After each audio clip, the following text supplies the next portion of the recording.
നമസ്കാരം, ഞാൻ ഡോക്ടർ ദിവ്യ. ഇന്നത്തെ ഹെൽത്ത് ടോക്സിലേക്ക് എല്ലാവർക്കും സ്വാഗതം. ഇന്നത്തെ ഹെൽത്ത് ടോക്സ് നമ്മൾ സംസാരിക്കാൻ പോകുന്നത് മിക്കവാറും നമ്മൾ വീഡിയോ ഇടും. അതായത് നമ്മളിപ്പോൾ മുഖത്തെ പാടുകൾ, കരിവാളിപ്പ് അല്ലെന്നുണ്ടെങ്കിൽ ഇങ്ങനെ പിഗ്മെന്റഡ് ആവുന്നു, കറുത്തു പോകുന്നു, അല്ലെങ്കിൽ പലതരം പിഗ്മെന്റേഷൻ ഇഷ്യൂസ് വരുന്നു എന്നൊക്കെ പറഞ്ഞിട്ട് ഒരുപാട് പേർക്ക് വേണ്ടിയിട്ട് വീഡിയോ ഇടാറുണ്ട്.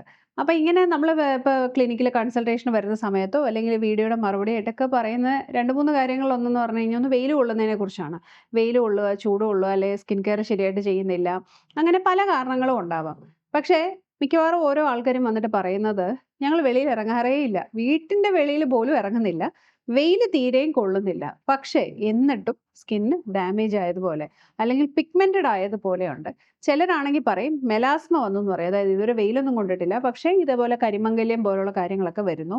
ചെറിയ കറുത്ത കറുത്ത കുത്തുകളൊക്കെ വരുന്നു എന്ന് പറയും. അപ്പോൾ ഇതിന്റെ കാരണം എന്താണെന്ന് നമുക്ക് നോക്കാം. അതായത് തീരെ വെയിൽ കൊള്ളുകയോ കെമിക്കൽസ് ഉപയോഗിക്കുകയോ അങ്ങനെ ഒന്നും ചെയ്യാഞ്ഞിട്ട് പോലും ഇത്തരത്തിലുള്ള സ്കിൻ ഇഷ്യൂസ് എന്തുകൊണ്ട് വരുന്നു എന്ന് ചോദിച്ചു കഴിഞ്ഞാൽ, ആദ്യമായിട്ട് നമ്മൾ പരിഗണിക്കേണ്ട ഒരു കാര്യം, നമുക്ക് ഏതെങ്കിലും രീതിയിലുള്ള ഒരു ഹോർമോണൽ ഇംബാലൻസ് ഉണ്ടോ എന്നുള്ളതാണ് ആദ്യത്തെ കാര്യം.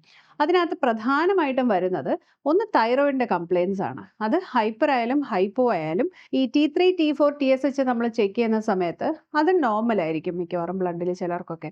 പക്ഷേ ഹാഷിമോട്ടോസ് തൈറോയിഡൈറ്റിസ് എന്ന് പറഞ്ഞൊരു കണ്ടീഷൻ ഉണ്ട്. അതൊരു ഓട്ടോഇമ്യൂൺ ഡിസോർഡർ ആണ്. അപ്പോൾ അത് തൈറോയിഡിനെ അഫക്റ്റ് ചെയ്യുന്ന സമയത്ത് അതിൻ്റെ വാല്യൂവിൽ മാറ്റം വരും. അങ്ങനെ വരുമ്പോൾ നമ്മൾ അതുകൂടെ ചെക്ക് ചെയ്ത് കഴിഞ്ഞാൽ നമുക്ക് ആ ഒരു രീതിയിലുള്ള ബുദ്ധിമുട്ടുണ്ടോ എന്ന് അറിയാൻ പറ്റൂ. അപ്പോൾ ആ ഒരു കാര്യം നമുക്കുണ്ടെങ്കിൽ, അല്ലെങ്കിൽ ഈ തൈറോയ്ഡ് ഇഷ്യൂസ് ഏതെങ്കിലും രീതിയിൽ നമുക്കുണ്ടെങ്കിൽ, തീർച്ചയായിട്ടും ഈ പിഗ്മെന്റേഷൻ വരാനുള്ള സാധ്യത വളരെ കൂടുതലാണ്. അപ്പം അങ്ങനെയുള്ളവർക്ക് ഇതുപോലെ മുഖത്ത് കറുത്ത പാട് മാത്രമല്ല, വെളുത്ത പാടും, വെളുത്ത ചെറിയ ഡിസ്കളറേഷൻ കാണാറുണ്ട്. മിക്കവാറും ആൾക്കാർ അത് എന്താ തേമൽ പോലുള്ള എന്തെങ്കിലും ആണോ, ഫംഗൽ അറ്റാക്ക് എന്തെങ്കിലും ആണോ, അതല്ല വെയിൽ കൊണ്ടിട്ട് വന്നതാണോ, അത്തരത്തിലൊക്കെ കുറച്ച് തെറ്റിദ്ധരിക്കാറുണ്ട്. ചിലർ ചോദിക്കും അതിന് ഇനി വെള്ളപ്പാണ്ട് വല്ലതും ആണോ, അങ്ങനത്തെ ആ ഒരു കാര്യങ്ങളൊക്കെ ചോദിക്കാറുണ്ട്. അപ്പോൾ ഇതാണ് നമ്മൾ ആദ്യം ശ്രദ്ധിക്കേണ്ട ഒരു കാര്യം. രണ്ടാമത്തെ കാര്യം, ഈ ഹോർമോണൽ ഇംബാലൻസിൻ്റെ കൂടെ പറയുമ്പോൾ നമ്മൾ PCOD, ഫൈബ്രോയിഡ് പോലുള്ള കണ്ടീഷൻസ് ഉണ്ടോ എന്ന് നോക്കുക. ഒരു ഏജ് കഴിയുമ്പോൾ നമുക്ക് ഫൈബ്രോയിഡ് ആയിരിക്കും വരാനുള്ള ഒരു സാധ്യത. അതായത് ഒരു 30+ ഒക്കെ ആകുമ്പോഴായിരിക്കും മിക്കവാറും ഇത്തരത്തിലുള്ള പിഗ്മെന്റേഷൻ കൂടുതലായിട്ട് ഫേസിൽ കാണുന്നത്. അപ്പോൾ അങ്ങനെ വരുമ്പോൾ ഫൈബ്രോയിഡിൽ എന്തെങ്കിലും യൂട്രസിൽ ഫൈബ്രോയിഡ് പോലുള്ള കണ്ടീഷൻ, അഡിനോമയോസിസ് പോലുള്ള കണ്ടീഷൻ, ഇത്തരത്തിലുള്ള കാര്യങ്ങളൊക്കെ ഉണ്ടോ എന്നുള്ളത് നമ്മൾ ചെക്ക് ചെയ്ത് നോക്കുക. അങ്ങനെയെങ്കിൽ തീർച്ചയായിട്ടും ഈ ഞാൻ ആദ്യം പറഞ്ഞ ഈ രണ്ട് കാര്യങ്ങൾക്കും നമ്മൾ അതിൻ്റേതായ ചികിത്സ എടുക്കുന്ന സമയത്ത് ഹോർമോൺസിൻ്റെ ലെവൽ നോർമൽ ആകുകയും അത് പതുക്കെ പതുക്കെ ഈ ഹൈപ്പർ പിഗ്മെന്റേഷൻ ഉണ്ടാക്കുന്ന മെലാനോസൈറ്റ്സിൻ്റെ ഓവർ പ്രൊഡക്ഷനെ അത് കുറച്ച് നോർമൽ പിഗ്മെന്റിലേക്ക് വരികയും ചെയ്യും. അതുകൊണ്ടാണ് പലപ്പോഴും നമ്മൾ ഇങ്ങനെയുള്ള കാര്യങ്ങൾക്ക് മുഖത്ത് മരുന്നിടുമ്പോൾ മാത്രം ഇത് ശരിയാകാത്തത്.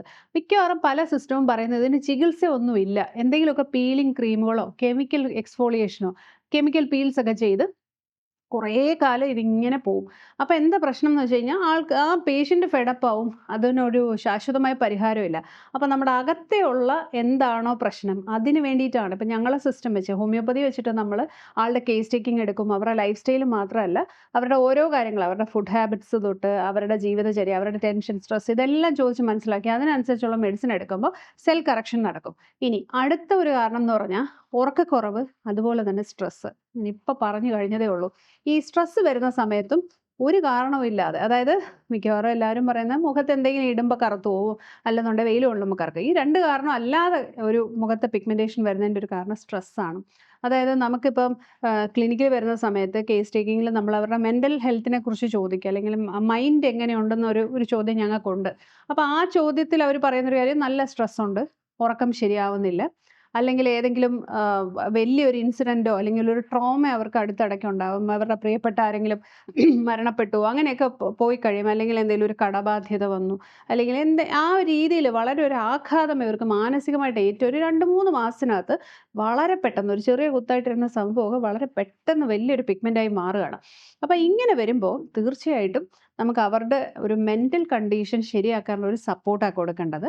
തീർച്ചയായിട്ടും ഞങ്ങളുടെ ഒരു സിസ്റ്റം വെച്ചിട്ട് ആ ഒരു പ്ലെയിൻ ശരിയാക്കാനുള്ള മെഡിസിൻസ് ഉണ്ട്. അത് ഓരോരുത്തർക്കും ഓരോ രീതിയിലാണ്, ഓരോ കാരണങ്ങൾക്ക് വേണ്ടിയിട്ടുള്ള, ഓരോ പ്രായത്തിലുള്ളവർക്ക്. ഇപ്പോൾ പ്രധാനമായിട്ട് സ്ത്രീകളുടെ കാര്യം പറയുമ്പോഴത്തേക്ക് ക്ലൈമാട്രിക് ഏജ് അല്ലെന്നുണ്ടെങ്കിൽ മെനോപോസ്, അല്ലെങ്കിൽ പെരി മെനോപോസ്, ഈ മെനോപോസിലേക്ക് അടുക്കുന്ന ഒരു സമയമുണ്ടല്ലോ, ഈ സമയത്താണ് ഈ രീതിയിലുള്ള പിഗ്മെന്റേഷൻ ഒക്കെ വരുന്നത്. അപ്പം അങ്ങനെ വരുമ്പോഴും തീർച്ചയായിട്ടും നമ്മൾ ശ്രദ്ധിക്കണം. അതിന് നമ്മൾ ശരിയായ രീതിയിലുള്ള ഒരു ചികിത്സ എടുക്കുക എന്നുള്ളതാണ് നമ്മൾ ചെയ്യേണ്ടത്. മുഖത്ത് മാത്രം ഇട്ടുകൊണ്ടിരുന്നിട്ട് കാര്യമില്ല. ഇനി അടുത്തൊരു കാര്യം എന്ന് പറഞ്ഞു കഴിഞ്ഞാൽ, ഈ ഹോർമോൺ ഇംബാലൻസിൻ്റെ കൂടെ തന്നെ പറയേണ്ട ഒരു കാര്യം എന്ന് പറഞ്ഞാൽ, ഈ മെനോപോസൽ സ്റ്റേജിലേക്ക് പോകുന്ന സമയത്ത് പലതരത്തിലുള്ള ഹോർമോൺസിൻ്റെ വേരിയേഷൻ വരും. അതുപോലെ തന്നെ പാരമ്പര്യത്തിൻ്റെ ഒരു ഘടകം ഇതിനകത്തുണ്ട്. ഇപ്പോൾ പാരമ്പര്യമായിട്ട് നമുക്ക് ഇതുപോലുള്ള പിഗ്മെൻറ്റേഷൻ വരാൻ സാധ്യതയുള്ളവരാണെങ്കിൽ തീർച്ചയായിട്ടും നമ്മളത് ആ ഒരു രീതിയിൽ തന്നെ ട്രീറ്റ് ചെയ്യണം. ഒരു പരിധിക്കപ്പുറം നമുക്കതിനെ ഒരുപാട് ട്രീറ്റ് ചെയ്യാനും പറ്റില്ല. നമുക്കതിനെ മങ്ങിപ്പിച്ചെടുക്കാനേ പറ്റൂ. പിന്നെ ഈ ഉറക്കക്കുറവ് പോലുള്ള പ്രശ്നങ്ങളൊക്കെ ആകുമ്പോൾ ഈ കണ്ണിനടിയിലും അല്ലെങ്കിൽ കണ്ണിന് ചുറ്റും ഒക്കെ ആയിരിക്കും ഈ കറുപ്പ് കൂടുതലായിട്ട് വരുന്നത്. പിന്നെ എപ്പോഴും നമ്മൾ ചെയ്യുന്ന ഒരു കാര്യം, എന്തെങ്കിലുമൊക്കെ ക്രീമുകൾ, എണ്ണകൾ, ഇത്തരത്തിലുള്ള കാര്യങ്ങളൊക്കെ ഇട്ട് ഇതിനെ മാറ്റാൻ ശ്രമിക്കും. അതിന് പകരം ഏറ്റവും ആദ്യം ചെയ്യേണ്ടതെന്ന് പറഞ്ഞു കഴിഞ്ഞാൽ, ഇതിന് പരിഹാരമാണല്ലോ നമുക്ക് വേണ്ടത്, ആൻറ്റി ഓക്സിഡൻസ് റിച്ച് ആയിട്ടുള്ള ഫുഡ് കഴിക്കുക എന്നുള്ളതാണ്. ആൻറ്റി ഓക്സിഡൻസ് റിച്ച് എന്ന് പറയുമ്പം വൈറ്റമിൻ സി റിച്ച് ആയിട്ടുള്ള പോമഗ്രാനൈറ്റ്, പേരയ്ക്ക, ചാമ്പയ്ക്ക, നമ്മുടെ നാട്ടിലും കിട്ടുന്ന അതേ നമ്മുടെ നാട്ടിൽ കിട്ടുന്ന ഫ്രൂട്ട്സും വെജിറ്റബിൾസും കൂടുതലായിട്ട് ഉപയോഗപ്പെടുത്തുക. അപ്പോൾ അത് നമുക്ക് അധികം ചിലവും വരില്ല, എല്ലാ ദിവസവും ചെയ്യുകയും ചെയ്യാം. അത് ധാരാളമായിട്ട് നമ്മൾ കഴിക്കാനായിട്ട് നോക്കുക. പിന്നെ വെള്ളം നന്നായി കുടിക്കുക. ഇപ്പോൾ ഒരുപാട് സൺ എക്സ്പോഷർ ഉണ്ടെന്നുണ്ടെങ്കിൽ സൺസ്ക്രീൻ ഇടുക. ഇല്ലാത്ത പക്ഷം നമ്മൾ കുടയെങ്കിലും പിടിക്കണം. അപ്പോൾ വീട്ടിലൊക്കെ നിൽക്കുമ്പോഴായാലും തുണി ഉണക്കാൻ ഇടുന്നു, അല്ലെ തുണി എടുക്കാൻ പോകുന്നു, മുറ്റം തൂക്കാൻ ഇറങ്ങുന്നു, ചെടി നനയ്ക്കാൻ ഇറങ്ങുന്നു, ഇങ്ങനെയൊക്കെ വരുമ്പോഴും ചെറിയ വെയിലാണെന്നുണ്ടെങ്കിലും മുഖത്ത് സ്കിന്ന് ഈ ഒരു ഏജിൽ നന്നായിട്ട് അഫക്റ്റഡ് ആവും. ഇനി നമ്മളിവിടെ ക്ലിനിക്കിൽ വരുന്ന സമയത്ത് ഹെയർ കളർ ഉപയോഗിക്കുമോ, നീലയമരിയോ ഹെന്നയൊക്കെ ഉപയോഗിക്കും. പിഗ്മെൻറ്റേഷനായിട്ട് വരുന്ന സമയത്ത് നമ്മൾ ചോദിക്കുന്ന ചോദ്യങ്ങളാണ്, ഒരുപാട് ചോദ്യങ്ങളുണ്ടാവും. അപ്പോൾ ഈ ചോദ്യം ചോദിക്കുമ്പോൾ ഞാൻ അതൊന്നും ചെയ്യുന്നില്ല എന്നുള്ള രീതിയിൽ പല പേഷ്യൻസും പറയും, നീലയമരി എനിക്ക് കുഴപ്പമില്ല, ഞാൻ പണ്ടേ ഇടുന്നതാണ്, ഞാൻ പണ്ടേ ഇടുന്നതാണ്, അല്ലെങ്കിൽ പിന്നെ ഹെയർ കളർ ഷാമ്പൂ ഞാൻ ഒരുപാട് പ്രാവശ്യം ഇടുന്നതാണ്, അതുകൊണ്ടൊന്നും അല്ല ഇത് എന്ന് അവരിങ്ങോട്ട് നമ്മളോട് തന്നെ പറയും.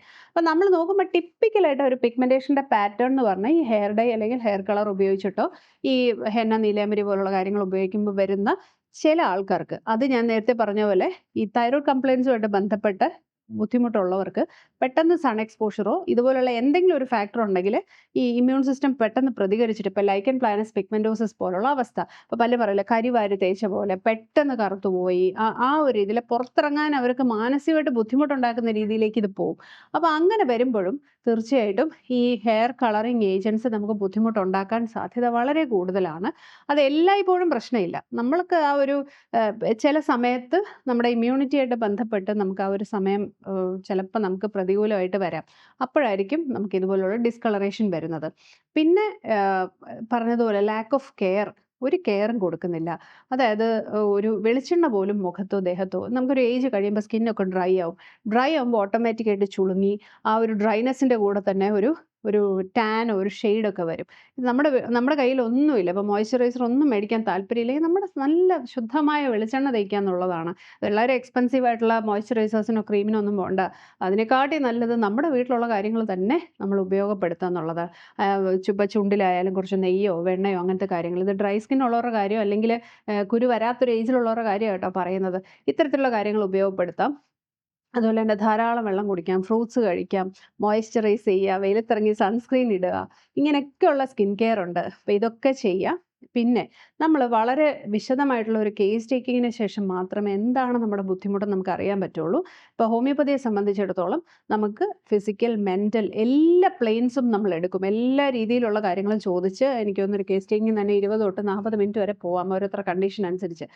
അതിനുശേഷമായിരിക്കും നമ്മൾ മരുന്നും പ്രിസ്ക്രൈബ് ചെയ്യുന്നത്. അപ്പോൾ കാരണം കണ്ടുപിടിക്കുക, അതിന് വേണ്ട കാര്യങ്ങൾ ചെയ്യുക എന്നുള്ളതാണ്. അപ്പോൾ ഞാൻ ഇന്ന് പറഞ്ഞ കാര്യത്തെക്കുറിച്ച് നിങ്ങൾക്ക് ആർക്കെങ്കിലും എന്തെങ്കിലും ഡൗട്ട് ഉണ്ടെങ്കിൽ തീർച്ചയായിട്ടും മെസ്സേജ് അയച്ച് ചോദിക്കുക. അതുപോലെ തന്നെ ഇന്നത്തെ ടോപ്പിക് എല്ലാവർക്കും ഇഷ്ടപ്പെട്ട് കാണുമെന്ന് പ്രതീക്ഷിക്കുന്നു. Thank you so much and keep watching.